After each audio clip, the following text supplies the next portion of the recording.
नमस्कार दोस्तों, कैसे हैं आप सब। तो आज हम बनाने जा रहे हैं करेले की चटपटी सी मज़ेदार रेसिपी। तो देखिए, यहाँ पर हमने जो है आधा किलो के करीब करेला लिया है। करेले को सबसे पहले हमें क्या करना है, यहाँ पर वॉश कर लेना है। करेला जो हमारे शरीर के लिए बहुत ही फ़ायदेमंद होता है। करेला और उसके जूस और जो शुगर जिनको होती है उनके लिए भी बहुत फ़ायदेमंद होता है। तो करेले को हमें इस तरह से पहले अच्छे से वॉश कर लेना है। तो करेले अगर हमारा कड़वा ना बने तो उसके लिए हमें क्या करना है, सबसे पहले हमें क्या करेंगे, करेले के जो ऊपर के छिलके हैं उन्हें हल्का हल्का सा निकाल लेंगे। ज़्यादा हमें नहीं निकालना है, बस ऊपर से थोड़ा सा खुरदरा खुरदरा आप इसे ग्रेट कर लेंगे जिससे ये छिलके निकल जाएंगे। अब हम क्या करेंगे, जब ये सारे करेले हमें है ना अच्छे से छील लेने हैं। छीलने के बाद इन्हें फिर से हमें एक बार वॉश कर लेना है। तो ये देखिए, हमने करेलों को अच्छे से छील लिया है और वॉश भी कर लिया है। अब जो इसके छिलके हैं उन्हें हम फेंकेंगे नहीं बिल्कुल भी। हमने इसके छिलके इसलिए निकाले हैं ताकि ये कड़वे ना बने। हम इसे अलग तरीके से बनाएंगे और छिलके भी रख लेंगे, हम उनको भी हमने अच्छे से वॉश कर लिया है। तो देखिए, दोनों चीज़ों को हमने अच्छे से वॉश कर लिया। अब हम क्या करेंगे, करेले को इस तरह से बीच में कट करके हमें जो है इसके बीज निकाल लेने हैं। बहुत ही आसान सी रेसिपी है, ज़्यादा झंझट वाली रेसिपी नहीं है ये। बहुत ही जल्दी बन जाएगी अगर आप इसे बनाएंगे तो। फटाफट से हमें इस तरह से सारे जो करेले हैं उनके बीज निकाल लेने हैं और इस तरह से पतले पतले स्लाइसिस में काट लेने हैं। अगर ज़्यादा बड़ा करेला है तो आपको इस तरह से 2 पीसेस में कट करके फिर इस तरह से स्लाइसिस कर लेने हैं।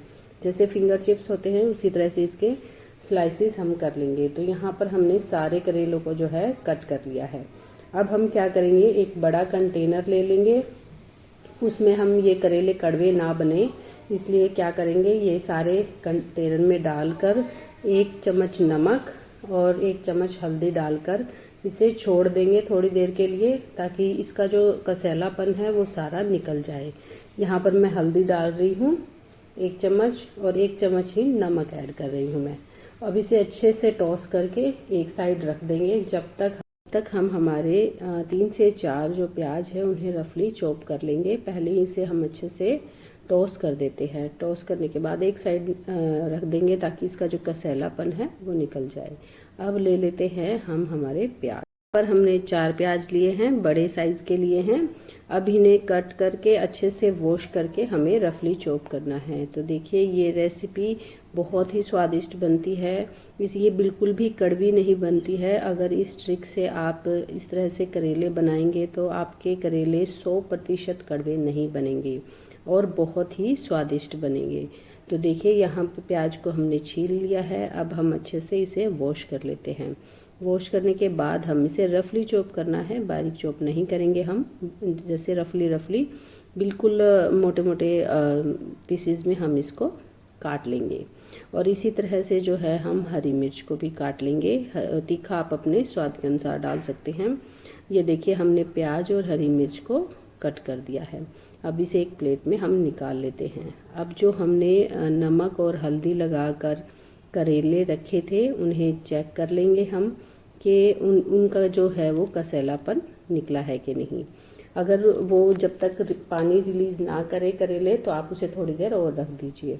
अब यहाँ पर देखिए, अच्छे से इसने जो है अपना कड़वापन निकाल दिया है। नमक ने अच्छे से जो इसका है सारा कसैलापन निकाल दिया है। अब हम इसे दबा दबा कर यहाँ पर इसका जो पानी है वो निकाल देंगे। देखिए, मैं किस तरह से दबा रही हूँ, इसी तरह से आपको दबाना है। लंबे लंबे पीसेस रहें इसलिए थोड़ा ध्यान से कीजिए ताकि ये टूटे नहीं। अब इस तरह से हम सारे जो करेले हैं उनका जो ये कसैलापन है, कड़वापन है, वो निकाल देंगे और इस पानी को हम जो है फेंक देंगे। अब यहाँ पर हम ने सारे जो करेले हैं वो अच्छे से निचोड़ लिए हैं। अब ये पानी हम फेंक देते हैं और इसी कंटेनर में हम जो करेले को चावल के आटे और थोड़े से बेसन के साथ मिक्स कर लेंगे और फिर हम इसे करेंगे फ्राई। यहाँ पर हमने करेले फिर से ले लिए हैं अच्छे से और अब हम इसमें 2 चम्मच चावल का आटा डाल रहे हैं और 2 चम्मच ही बेसन ऐड कर रहे हैं हम इसमें। बस हमें टोस्ट करना है, इसको अच्छे से बाइंड नहीं करना है, बस हल्का सा इसकी परत बन जाए, बस वही।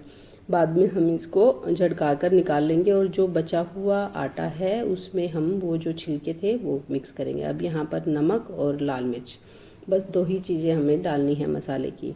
अब इसे अच्छे से हम मिक्स कर लेंगे, टॉस करना है हमें। बाकी जो नीचे बचा हुआ आटा है उसमें हम जो इसके छिलके हैं करेले के वो मिक्स करेंगे। तो अब देखिए ये अच्छे से मिक्स करके इस तरह से हम प्लेट में निकाल लेंगे ताकि जो नीचे है एक्स्ट्रा आटा है वो बच जाए। एक्स्ट्रा आटा होगा तो तेल में रह जाएगा, उससे तेल भी सारा ख़राब हो सकता है, इसलिए आप इस तरह से करें। अब हम क्या करेंगे, जो बचे हुए छिलके हैं वो इसमें मिक्स करते हैं और उसको भी अच्छे से मिक्स करके इसी कंटेनर में छोड़ देंगे। जब ये सारे अच्छे से मिक्स हो जाएंगे तब हम एक साइड तेल गरम करना रख देंगे और इन्हें फ्राई कर लेंगे। जब हम इन्हें तलेंगे तो एक बात का ध्यान रखना है, तेल हमारा बिल्कुल भी ठंडा नहीं होना चाहिए। फुल हाई फ्लेम पर जो है हम इन्हें तलेंगे। तेल को बिल्कुल भी लो फ्लेम पर नहीं रखना है, वरना जो करेले हैं वो बिल्कुल टाइट बनेंगे।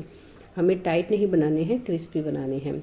तो ये सारे हमने तैयार कर लिए हैं और तेल भी हमारा अच्छे से धुआंधार गर्म हो चुका है बिल्कुल। अब हम फटाफट से जो है करेलों को फ्राई कर लेंगे, बिल्कुल हाई जो हमारी गैस है उस पर। मीडियम या लो नहीं करना है, फुल जो फ्लेम है उस पर हमें करेले फ्राई करने हैं। तो फटाफट से हम कर लेते हैं। ये करने के बाद जो छिलके हैं उन्हें भी हम अच्छे से फ्राई करेंगे, लेकिन थोड़े अलग तरीके से, डायरेक्ट उन्हें तेल में नहीं डालेंगे। अब ये देखिए ये फ्राई हो गए हैं। अब इसे फटाफट से निकाल लेते हैं। ज़्यादा देर नहीं लगती है फ्राई होने में, ये करेले ज़्यादा से ज़्यादा 2 मिनट लगेंगे आपको। और फटाफट से अब हम इन्हें निकाल लेते हैं। ये देखिए ये बहुत ही क्रिस्पी बने हैं, तो आप इनकी जो क्रिस्पीनेस है वो सुन सकते हैं, कितने क्रिस्पी बने हैं ये। अब आप इन्हें इसी तरह चाय के साथ भी ले सकते हैं। शाम को चाय बना रहे हैं तो आप इसी तरह से करेले बनाकर खा सकते हैं। अब यहाँ पर जो छिलके हैं उनको इस तरह से छलनी में डालकर अब हल्का सा हम उनको भी फ्राई कर लेते हैं। ये देखिए मैंने इन्हें भी फ्राई कर लिया है और प्लेट में निकाल लिया है। अब ये दोनों ही चीज़ बिल्कुल कड़वी नहीं बनेगी। अब हम क्या करेंगे, या तो आप जो हमने क्रिस्पी करेले बनाए हैं उन्हें सॉसेस के साथ इसी तरह चाय, गरम गरम चाय के साथ ले सकते हैं, या फिर आप अगर उन्हें सब्जी बनाना चाहते हैं तो इस तरह से ऑयल गरम कीजिए कढ़ाई में और 1 चम्मच 1 या 1.5 चम्मच जीरा डाल लीजिए और फिर आप उसमें जो प्याज और हरी मिर्च है वो काट कर ऐड कर दीजिए। अब प्याज और हरी मिर्च को जैसे हम तड़का लगाते हैं बिल्कुल वैसे ही लगाना है। इसमें 1 चम्मच नमक, 1 चम्मच हल्दी और मिर्च आप अपने स्वाद के अनुसार डाल सकते हैं, और नमक भी। तो देखिए ये बात का ध्यान रखिए कि नमक हमने पहले भी ऐड किया था, इसलिए आप नमक को देखकर ऐड कीजिएगा। अब यहाँ पर नमक, हल्दी और मिर्च डालने के बाद अच्छे से फ्राई करना है हमें, और उसके बाद हम जब हल्दी और नमक डाल के जब ये थोड़े से पक जाएंगे तब हम इसमें मिर्च और धनिया ऐड करेंगे। मिर्च और धनिया ऐड करने के बाद हम इसमें जो हमने क्रिस्पी करेले बनाए हैं फ्राई करके वो ऐड कर देंगे। तो देखिए ये मसाला अच्छे से बन चुका है। अब इसमें जो है हम लाल मिर्च और धनिया ऐड कर देंगे। पहले हमने इसलिए नहीं डाला क्योंकि वो डालने से जो मसाला अच्छे से पकता नहीं है और मसाला जल जाता है, तो प्याज भी अधकच्चे से रह जाएंगे। तो बाद में आप मिर्च और धनिया बाद में ऐड कीजिएगा। यहाँ पर धनिया हमने 2 चम्मच ऐड किया है और लाल मिर्च 1 चम्मच। अब इसे अच्छे से मिक्स कर लिया है हमने। ये देखिए मसाला बिल्कुल अच्छे से बन चुका है। अब ये करेले हम इसमें ऐड कर देंगे और जो करेले के छिलके हमने फ्राई किए थे वो भी ऐड कर देंगे।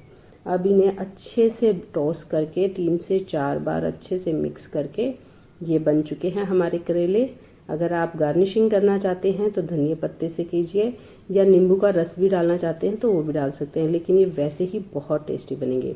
तो देखिए मैंने तो ये बना लिए हैं और मैं गर्मा गर्म इन्हें करने जा रही हूँ सर्व, रोटी के साथ, चावल के साथ, आप जिस भी चीज़ के साथ खाना पसंद करें आप ट्राई ज़रूर कीजिएगा। और मेरे चैनल को लाइक, शेयर और सब्सक्राइब करना ना भूलिएगा। तब तक के लिए हेल्दी रहिए, स्वस्थ रहिए। Bye bye.